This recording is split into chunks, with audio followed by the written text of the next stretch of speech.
it's DRIIA. Welcome back to the second episode of Tour Diaries, my first ever attempt at vlogging, and I'm on tour supporting Moonchild Sanelly on her full moon tour.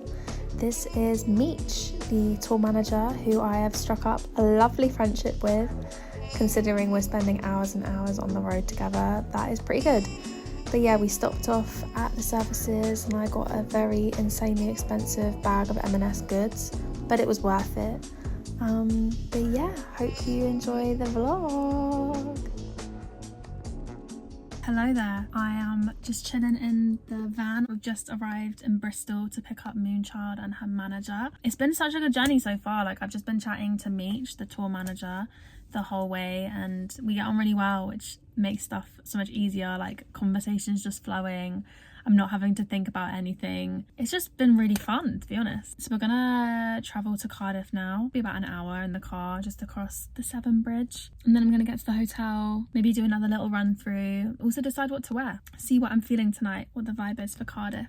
Also, I got some really cool news. My song A Little Life is being used in Mugler's new advert for their new perfume. Hunter Schafer is in the advert. Like, I'm literally like, what the hell? Like, how has that happened? Hopefully I can pop a little bit of the video in. If not, go and see on my Instagram. That's kind of like helped me get my head into gear and feel like stuff's moving and stuff's growing and things maybe slow down a bit, get a bit stagnant and things like that. I mean, this is like probably the biggest thing that's ever happened, but when you get little affirmations of, okay, no, you're on the right path and people are resonating with what you're creating, that's the little bit of life force that we all need to keep going, because it's a bit of a brutal industry. Kind of need to be fed with these reminders of why you're doing what you're doing, because it's not always like this thing can happen, but the 6 months before that could have been really slow or not really seeing much growth. And when everyone around you's like becoming TikTok famous, that comparison starts coming in. I feel like that's given me a massive confidence boost, so I'm holding on to that energy going into this tour.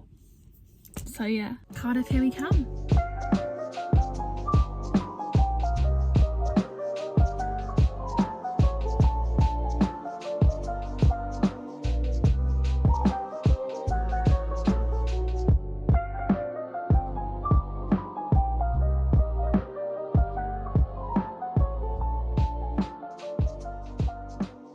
Okay, so we arrived in Cardiff. Got a nice view of the city centre. Can hear the seagulls yapping away. I got upgraded, a free upgrade to a superior king room. So yeah, I got about an hour until we need to meet back downstairs to go to sound check. Luckily the venue's about a 5-minute drive away, so gonna chill, finalise my set, maybe do a little like hum run through, then come back, get ready and for a show. Oh my god, like, I don't really feel like I've driven to Cardiff. I mean, I didn't drive, but feeling pretty fresh still.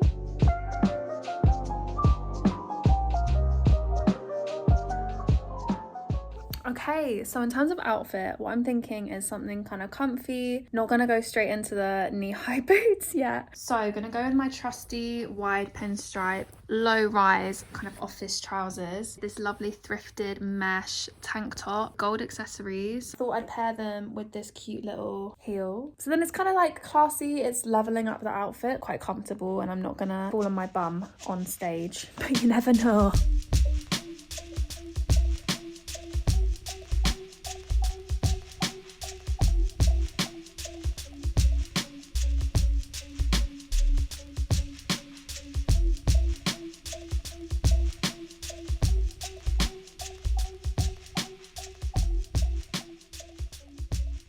Hello, so back at the hotel room after sound check. I've got about half an hour until I need to leave, so I'm not sure if I'm gonna have time to have dinner this side of the performance, which is fine. I got myself a few little snacks just to keep me going. Sound check went really well. Heard a bit of Moonchild set and literally sounds so good. Everyone's gonna go crazy. I'm just gonna sort my hair and makeup really quickly. My new signature DRIIA look I came up with relatively recently, but it's literally just like half up, half down with a clip. The curls kind of like just do their own thing. I feel like Medusa.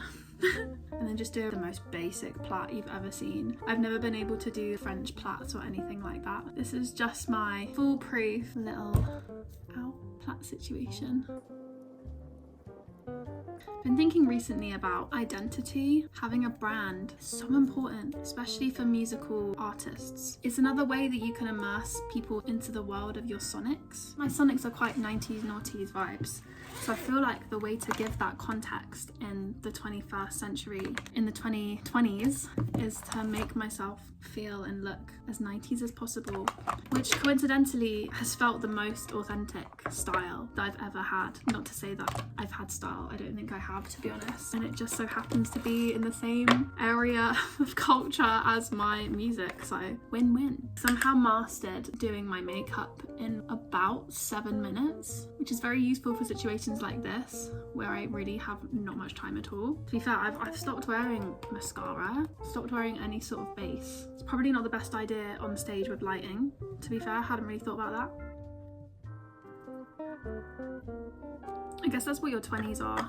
Find your thing and learn your face and learn what works for you, because like it's not a one size fits all at all, and it's ongoing. It's a work in progress. Honestly, the lighting here is not ideal. I'm gonna just use that camera for a blush check because I don't want to go in looking like Bridget Jones. Recently had my brows done for the first time in I think like 4 years. Oh, I don't know why I did not get them done before, because girl, the amount of like eyelid space that I have. Primer for my concealer, I use Egyptian Magic. I don't know if you can see how little I've used. I've had this for over a year and I use it every day. I've had this concealer for about 3 years, which I don't think's good. I think I meant to like throw stuff away after about a year, but this stuff is so full coverage that you genuinely only need that much to spread out. I don't usually use a lot of powder, but I feel like today I'm gonna powder up because I'm gonna be underneath some big lights.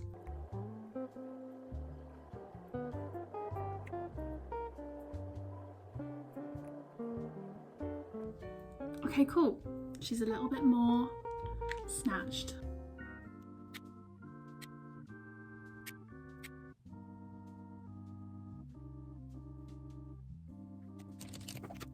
And then I've got this little glow eyeshadow that I just put in my inner corner, just to make it pop a little bit.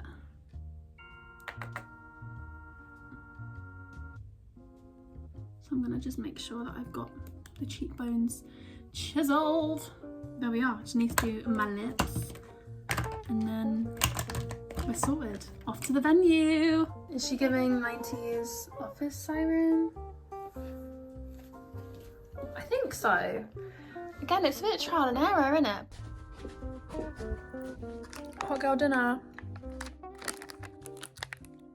I need to go. I actually need to go. I need to go.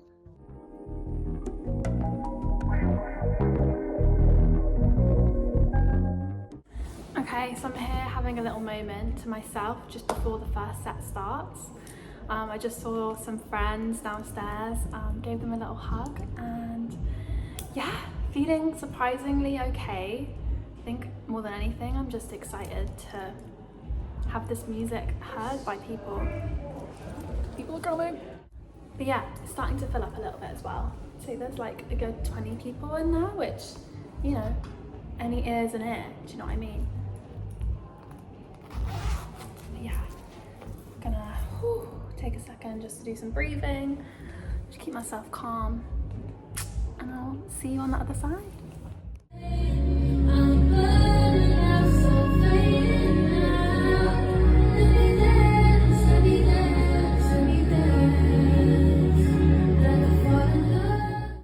Okay, I just had my first show in Cardiff, and if you can't tell, I've got like the post-stage croaky throat and adrenaline rush.